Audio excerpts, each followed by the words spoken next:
अब इसमें हम लोग क्या करेंगे, यहाँ से आई और सबसे पहले आर निकालें, सबसे पहले आई और आर निकालेंगे। दूसरी बात हम लोग अल्फा बीटा गामा निकालेंगे। ठीक, बोर तो नहीं हो रहे हैं? आओ इधर देखो, इधर इधर आज हम लोग पढ़ेंगे गोली अपवर्तन पृष्ठ के लिए, गोली अवतल पृष्ठ के लिए अपवर्तन का सूत्र। देखो हम लोग दो लेंस पढ़े थे, एक अवतल दूसरा उत्तल। ये अवतल की बात हो रही, देखो जो अवतल का होगा वही उत्तल का भी होगा, दोनों का सेम होगा। पहले अवतल का देख लेते हैं, उसके बाद उत्तल का देख लेंगे। तो अवतल पृष्ठ बना रहे हैं, ये मान लो अपने पास एक अवतल पृष्ठ है, ठीक है। अब ये इसको ऐसे बना देते हैं, ये अब देखो इसके बाहर, इस पृष्ठ के बाहर जो है विरल माध्यम होगा, अंदर कौन सा माध्यम होगा, सघन माध्यम को कुछ इस तरह से दिखाते हैं, दिखा दो इसे।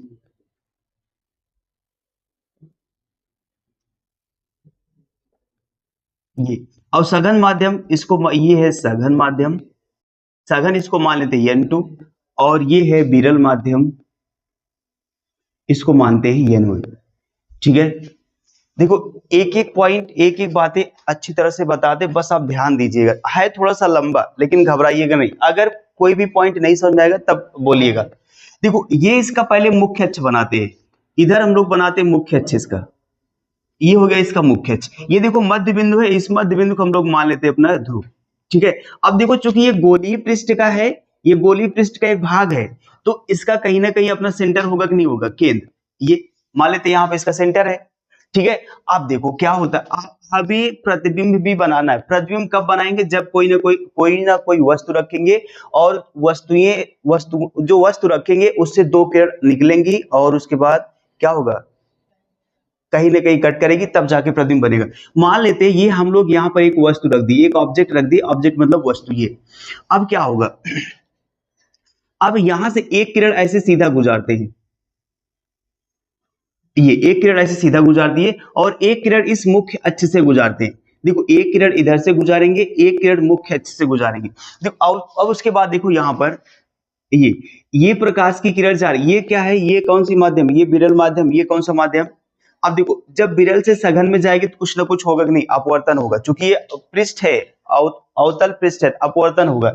और उसके बाद जो प्रकाश की, देखो इसे सीधे जाती है ऐसे, ये जो प्रकाश की वक्रता केंद्र से होकर जाती है या ध्रुव से होकर जाती है, सीधा निकल जाती है कि नहीं निकल जाती, वो सीधा निकल जाएगी। अब देखो अगर कोई पृष्ठ होगा, चाहे अवतल पृष्ठ हो चाहे उत्तल पृष्ठ हो, तो उसमें क्या होता है, जो हम लोग अभिलंब बनाते हैं, देखो जैसे ये हम लोग समझाए थे, ऐसे ये प्रकाश किरण आ रही है, तो ये हम लोग एक अभिलंब ड्रा किए थे। उसके बाद अगर प्रकाश किरण विरल से, ये विरल मान लिए थे, ये कौन सा माध्यम, तो अगर कोई प्रकाश की किरण विरल से सघन में जा रही है तो क्या होती है, अभिलंब कोण, ये अभिलंब कोण इस तरह से झुक जाती है। सेम वही हम इसमें भी करने वाले, लेकिन सबसे पहले क्या अगर ड्रा करेंगे, अभिलंब बनाएंगे। तो अगर कोई पृष्ठ है, चाहे अवतल पृष्ठ हो चाहे उत्तल पृष्ठ हो, उसके लिए जो अभिलंब होता है, हम लोग वो अभिलंब जो है वक्रता केंद्र से होके जाता है।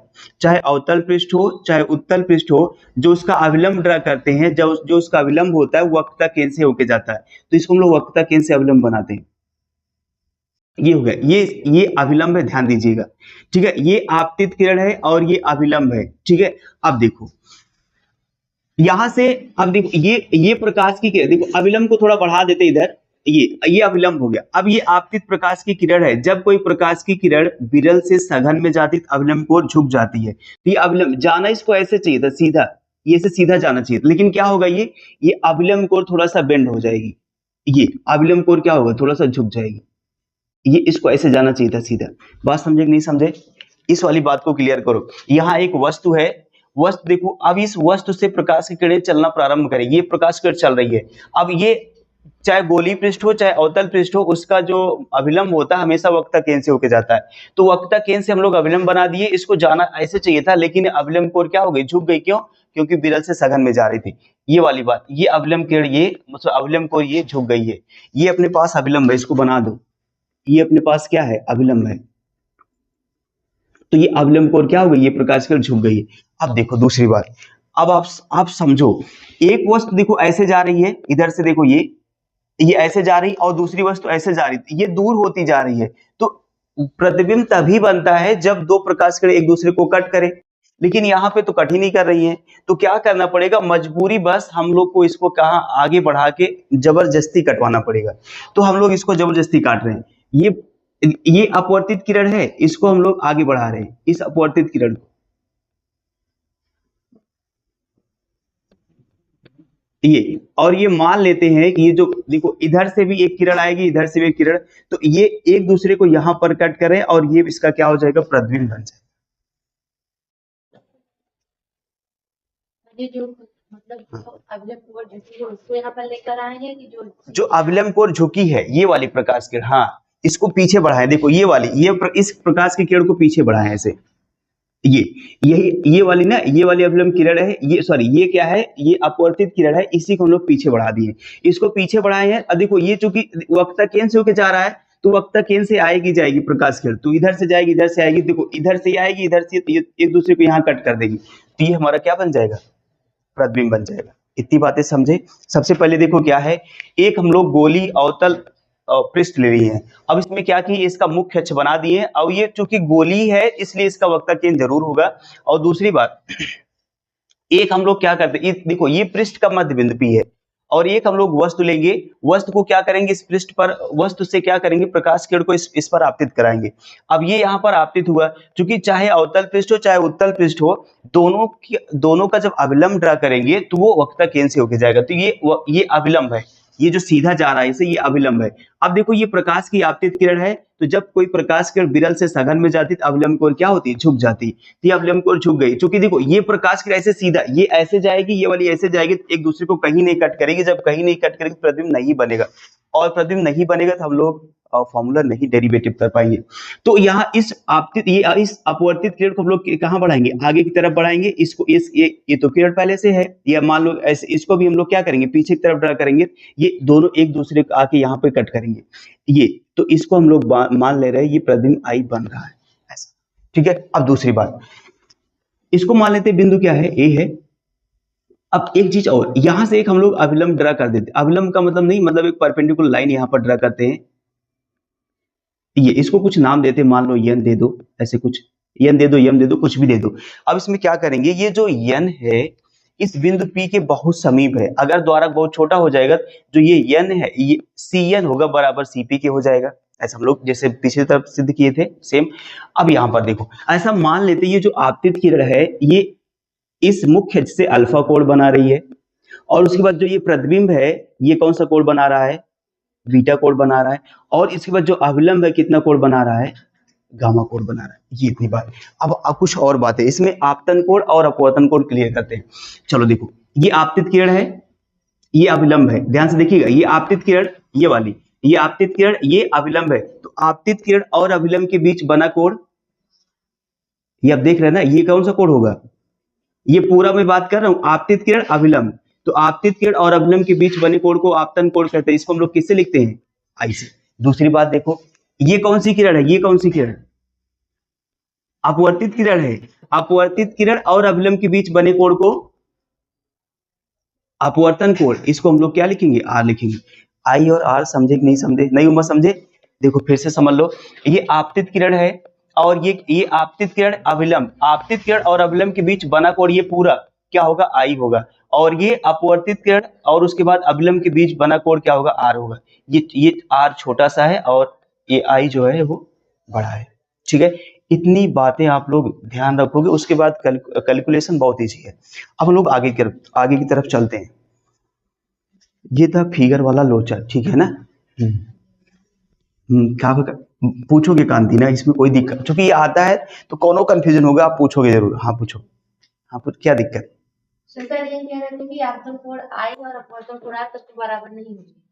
आप अपवर्तन के नियम में आपतन कोण और अपवर्तन कोण बराबर होते ही नहीं है, अनुपात में होता है। देखो आप अगर परावर्तन की बात करेंगे तो हमेशा I और R बराबर होगा, लेकिन अपवर्तन की अगर बात करते हैं तो I और R बराबर नहीं होता, ऐसा कोई नियम नहीं है, ठीक है। उसमें से दो ये नियम है, आपतित किरण और देखो आपतित किरण और उसके बाद अपवर्तित किरण अभिलंब तीनों एक ही बिंदु पर होते हैं या एक ही तल में होते हैं, ये पहला नियम था। दूसरा नियम स्नेल का नियम था, sin I अपान में sin R ना, एक वर्णी प्रकाश के लिए आपतन कोण की जगह और अपवर्तन कोण की जगह परस्पर क्या होती है, समानुपाती होती, ये था।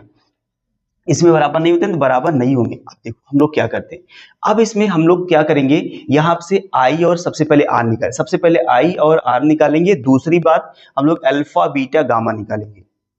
ठीक, बोर तो नहीं हो रहे हैं? आओ इधर। ठीक ठीक, सबसे पहले हम लोग आई और आर निकालेंगे। तो आई और आर कैसे निकलेगा, ये आई है और इसके बाद ये आर है। अगर हम लोग इस त्रिभुज की बात करें, ये त्रिभुज ओ ए सी, ओ ए सी, सबसे पहले त्रिभुज लिखते हैं, त्रिभुज ओ ए सी में, ओ ए सी में बात करते हैं। अच्छा एक चीज आप जानते हैं कि नहीं, ऐसे कुछ ये आपका त्रिभुज है और ये आपका बाह्य कोण मान लो क्या है, कुछ है, मान लो ए है, ठीक है, और इधर अल्फा है, इधर मान लो क्या है, बीटा है। तो आप त्रिभुज का नियम पढ़े होंगे, जो त्रिभुज का बाह्य कोण होता है अपने अंतः कोणों के योग के क्या होता है, मतलब ये जो ए होता है अल्फा और बीटा के योग के क्या होगा, बराबर। मतलब इसको आप लिखना चाहोगे तो ए बराबर लिख सकते हो अल्फा प्लस बीटा, ऐसा सेम यही देखो इसमें मिल रहा है कि नहीं। इसको अभी थोड़ा सा निगलेक्ट कर दो, ये वाला, ये जो अभिलंब वाला ये वाला है, ये अपवर्तित किरण, इसको छोड़ दो। तो देखो गामा बराबर आपको दो कोण मिलेंगे, नहीं ये वाला कोण मिलेगा और ये वाला कोण मिलेगा, नहीं मिलेगा। तो गामा बराबर आपको क्या मिलेगा इसमें, गामा बराबर मिलेगा अल्फा और आई। तो यहां से आई निकालोगे तो क्या होगा, आई बराबर इधर ये इधर आ जाएगा गामा माइनस अल्फा। तो ये इसको इक्वेशन नंबर फर्स्ट दे दो। सेम ऐसे ही इस त्रिभुज में देखो, त्रिभुज आई ए सी में, आई ए सी में, ठीक, त्रिभुज लिखते हैं, त्रिभुज आई ए सी में। तो आई ए सी में अगर हम लोग बात करें तो क्या गामा बराबर होगा, गामा बराबर क्या होगा, बीटा प्लस आर। तो यहां से आर निकालोगे तो क्या होगा, गामा माइनस हो जाएगा बीटा। समीकरण नंबर क्या हो जाएगा, तो गामा माइनस ये हो जाएगा बीटा। देखो आई का मान निकल गया, आर का मान निकल गया।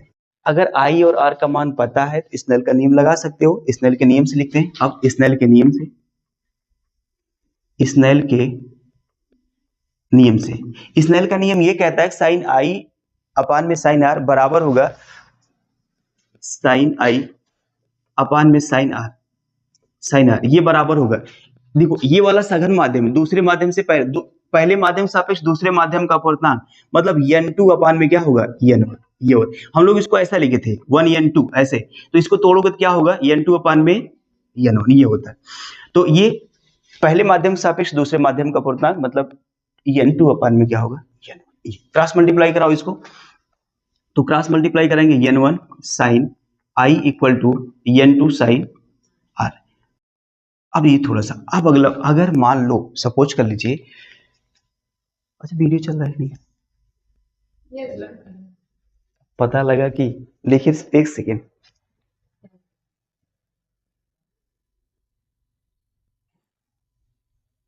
ठीक ठाक देखो, अभी नहीं पता, इतना हम ठोक दें उसके बाद पता चला कि वीडियो चल ही नहीं रहा है।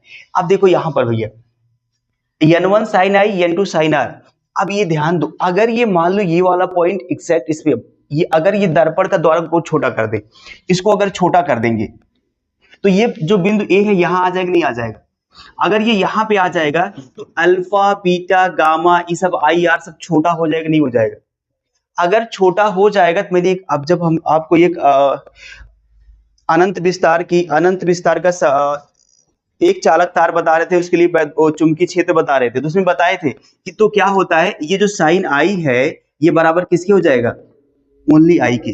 अगर भैया कोण का मान बहुत छोटा हो जाएगा तो उसका साइन निकालोगे तो और छोटा हो जाएगा, इसलिए ये जो साइन है पूरा बराबर किसके हो जाएगा, ओनली आई के, ठीक है ना। तो मैं लिख दे रहा हूं यही, यदि पृष्ठ या अवतल पृष्ठ लिख सकते हो, पृष्ठ का द्वारक बहुत छोटा हो तो क्या हो जाएगा, साइन आई बराबर हो जाएगा आई के, और साइन आर बराबर किसके हो जाएगा, आर के। तो अब क्या करेंगे हम लोग, इस समीकरण में रख दो, तो यहां रखेंगे n1 इंटू साइन आई की वैल्यू, साइन आई की वैल्यू ओनली आई रखोगे बराबर n2 और साइन आर की वैल्यू आर। अब 1 और 2 से आई और आर की वैल्यू रख दो यहां पर, ठीक है। 1 और 2 से हम लोग क्या करेंगे, समीकरण 1 और 2 से, समीकरण 1 और 2 से n1 आई की वैल्यू रखो, कितना होगा, गामा माइनस अल्फा बराबर n2 r की वैल्यू गामा माइनस क्या हो जाएगा बीटा, इसका गुणा करा दो, ये हो जाएगा n1 गामा माइनस ये हो जाएगा n1 अल्फा बराबर n2 गामा और माइनस हो जाएगा n2 बीटा, ये हो जाएगा।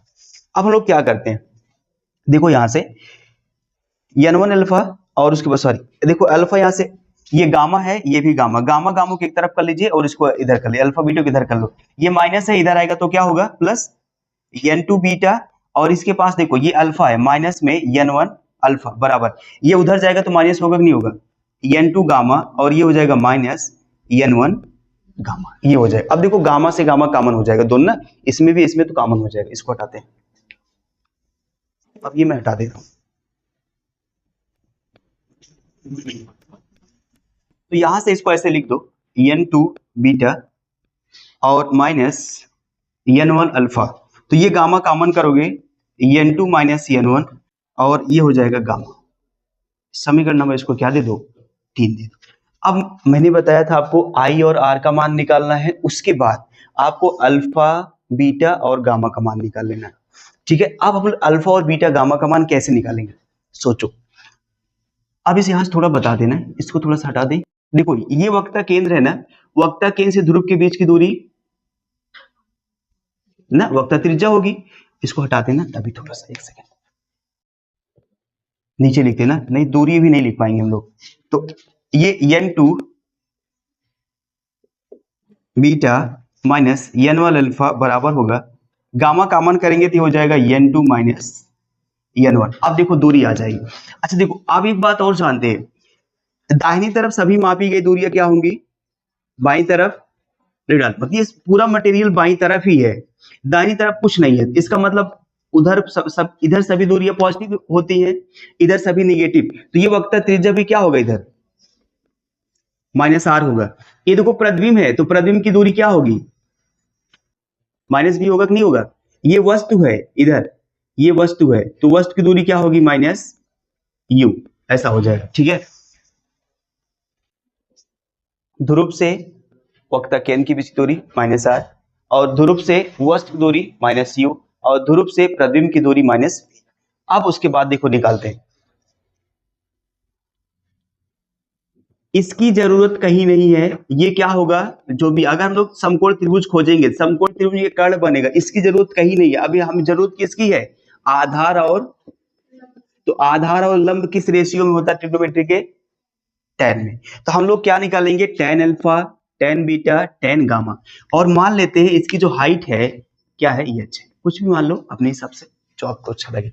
तो हम लोग क्या करेंगे, क्योंकि देखो मैंने अभी शुरू में मान लिया ना, यदि पृष्ठ का द्वारक जो बहुत छोटा है तो साइन आई बराबर किसके होगा आई के, साइन आर बराबर किसके होगा आर का, तो यहाँ अगर कास अल्फा लोगे तो बराबर किसके होगा अल्फा के, tan अल्फा लोगे तो बराबर किसके होगा बीटा के ना, tan अल्फा लोगे तो बराबर बीटा के और tan बीटा लोगे तो बराबर गामा के। हाँ तो हम लोग अगर अल्फा लेंगे, जैसे मान लो अल्फा, अगर हम लोग tan अल्फा लेते हैं तो बराबर किसके होगा ओनली अल्फा के। अब देखो tan अल्फा हम लोग ले लिए, अब इधर ध्यान दो tan अल्फा किस, अच्छा त्रिभुज का नाम लिख दे, देखो त्रिभुज का नाम लिखो ओ ए एन, लिखते हैं त्रिभुज ओ ए एन में, तो ये हो जाएगा tan अल्फा बराबर, ये चूंकि द्वारक बहुत छोटा है इसलिए tan अल्फा बराबर किसके अल्फा के, और क्या होगा tan अल्फा बराबर क्या होता है लंब बटे आधार। लंब की वैल्यू कितना है एक बार लिखना चाहो तो लिख दो, ए एन अपान में क्या होगा ओ एन ना, ओ एन, ये हो जाएगा ओ एन, ठीक है। अब देखो द्वारक बहुत छोटा है तो ओ एन बराबर किसके हो जाएगा ओपी के, तो यहां मैं लिख दे रहा हूं ए एन अपान में क्या हो जाएगा ओपी। तो ए एन की वैल्यू कितना है एच और उसके बाद ओपी की वैल्यू कितना है ओपी, ओपी माइनस यू हो जाएगा, ठीक। इसी प्रकार त्रिभुज, अब दूसरा त्रिभुज लेते हैं आई ए एन में, त्रिभुज आई ए एन में, तो क्या होगा tan अब की बार बराबर क्या होगा बीटा, ये हो जाएगा। अब देखो ऊपर तो ए एन वही रहेगा, ए एन अपान में कितना होगा डायरेक्ट रख दूं, डायरेक्ट रख देना आई पी। देखो चूंकि यहां पर जो ये आई एन बराबर होगा आई पी के, तो आई पी डायरेक्ट रख देते हैं तो एक लाइन शॉर्ट हो जाएगा। तो ए एन की वैल्यू कितना आई, एच, आई पी की वैल्यू कितना है माइनस वी, ये हो गया। ठीक, आगे आ त्रिभुज दूसरा कौन सा ले, सी ए एन में ना, हाँ। तो अब हम लोग क्या करेंगे, टेन गामा, अब हम लोग टेन गामा लेते हैं बराबर, ये क्या हो जाएगा गामा के, तो क्या हो जाएगा ए एन अपान में सी पी, तो बराबर ए एन की वैल्यू एच, सी पी की वैल्यू कितना है माइनस आर। अब क्या करेंगे हम लोग, ये सभी जो वैल्यूज आई है, अल्फा का मान इतना और बीटा का मान इतना, सॉरी इसका मान इतना, मतलब अल्फा का मान ये, बीटा का मान ये, गामा का मान ये, सबको हम लोग समीकरण 3 में रख देंगे। इस समीकरण में क्या कर देंगे, रख देंगे। तो चलो रख के देख लेते हैं। n2 बीटा की वैल्यू कितना रखना है, एच अपान माइनस बी, और माइनस n1 अल्फा की वैल्यू कितना रखना है u, बराबर n2 minus n1, n2 minus n1, और गामा की वैल्यू कितना रखना है माइनस आर। ठीक है, अब देखो एच यहां भी है, यहां भी है, यहां भी, सब जगह एच क्या होगा, कॉमन लेके काट दो, तो एच कॉमन ले लो, तो ये होगा माइनस n2 अपान में बी, और ये माइनस माइनस क्या होगा ये प्लस, और ये हो जाएगा n1 अपान में u, बराबर ये हो जाएगा एच, और उसके बाद क्या हो जाएगा, ये इसको हम लोग ऐसा बना लेते हैं आर, चाहे इसको ऐसा बना लो या आप ऐसा बना देते हैं, इसको माइनस ऐसे आगे रख लो, ये हो जाएगा n2 माइनस n1, तो एच से एच क्या होगा, ये कैंसिल हो जाएगा। अब यहां तक लिखो,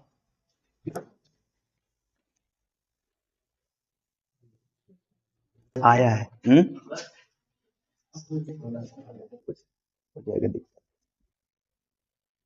इसके बाद देखो एच तो कट ही गया है, यहां से अब क्या होगा माइनस n2, ये हो जाएगा माइनस n2 अपान में बी, और उसके बाद प्लस n1 अपान में u इक्वल टू कितना होगा minus n2 minus n1 upon में क्या होगा r, ये हो जाएगा। अच्छा माइनस से गुणा करा दो पूरा, माइनस से गुणा करा दोगे तो ये हो जाएगा n2 अपान में b, ये माइनस ये प्लस है तो क्या होगा माइनस n1 अपान में u, बराबर ये माइनस माइनस प्लस हो जाएगा n2 माइनस n1 अपान में क्या होगा r।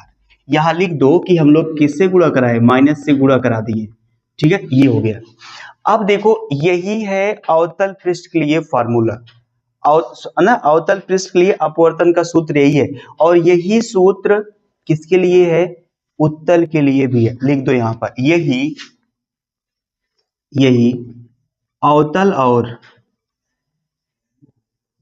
उत्तल पृष्ठ के लिए अपवर्तन का सूत्र है, अपवर्तन का सूत्र है। ठीक है, ये हो गया, दोनों के लिए यही फॉर्मूला है। ठीक, अब हम लोग कुछ और करते हैं, यदि नोट में इसको लिखूंगे आप लोग ना, नोट में यदि विरल माध्यम के सापेक्ष, विरल माध्यम के सापेक्ष सघन माध्यम, सघन माध्यम का अपवर्तनांक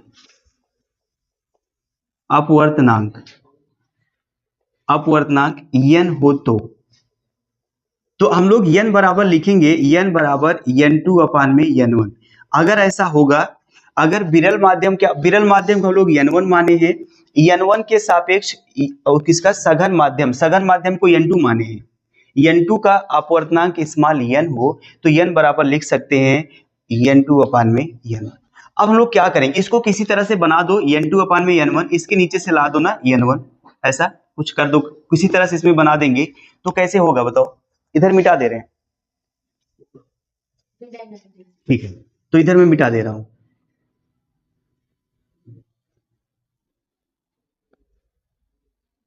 जी इधर देखो इधर। अब कैसे किया जाए बताओ, हमें क्या करना है, इसको इसके नीचे में n1 लाना है, तो हम लोग इसमें भाग करा दें या n1 कॉमन कर लो इसमें। अगर इसमें n1 कॉमन करोगे तो क्या होगा, देखो n1 आप कॉमन करोगे तो ये हो जाएगा हाँ n1 अपान में, सॉरी भैया, ये अगर n1 कॉमन करोगे तो n2 अपान में पूरे एक बटे में कितना होगा v, और उसके बाद यहां से पूरे बस ऐसे कॉमन करो ये, उसके बाद माइनस यहां से कॉमन करोगे तो ये n1 अपान में n1 कितना हो जाएगा, एक हो जाएगा, एक अपान में क्या होगा u बराबर, यहां से कॉमन करो, यहां से n1 कॉमन करोगे तो कितना होगा n2 अपान में कितना होगा n1, और यहां कितना होगा एक अपान में कितना होगा r। अच्छा, कॉमन का मतलब भाग ही होता है, इस पे भाग कराएंगे तो n2 अपान में n1 होगा, n1 अपान में n1 करेंगे तो एक हो जाएगा, यहां से n2 अपान में n1 नहीं कटेगा, n1 अपान में n1 कर देंगे तो कट जाएगा, एक हो जाएगा। ठीक, अब लोग क्या कर देंगे, n2 अपान में n1 बराबर कितना लिखेंगे n, जहां है देखो, अब ये n1 क्या होगा, कैंसिल हो जाएगा, तो ये हो जाएगा n अपान में, इसके स्थान देखो ना n2 अपान n1 रख सकते हैं v, सॉरी रख सकते हैं n, तो ये हो जाएगा n अपान में v माइनस ये 1 अपान में u, और ये बराबर हो जाएगा, देखो ये इसको क्या लिख सकते हैं n माइनस 1 अपान में क्या होगा ये। देखो कभी कभी एग्जाम में क्या होता है, यही तक पूछ लेता है, सिद्ध कीजिए कि उत्तल पृष्ठ के लिए या अवतल पृष्ठ के लिए n2 अपान भी minus n1 upon u equal to n2 minus n1 upon में r होता है, या कभी कभी इतना पूछता है, थोड़ा सा और इजी कर देता है, n अपान भी minus 1 upon u equal to n minus r होता है, ऐसा सिद्ध कीजिए। कुछ नहीं बोलता, सिर्फ बोलता है ये, इसको उत्पत्ति कीजिए, निगमन कीजिए, कुछ भी करिए, इतना हमें सिद्ध करके दिखाइए, ठीक है ना। तो यही है, चाहे ये दोनों के लिए है, अवतल उत्तल दोनों के लिए ना, लिख दो यह सूत्र अवतल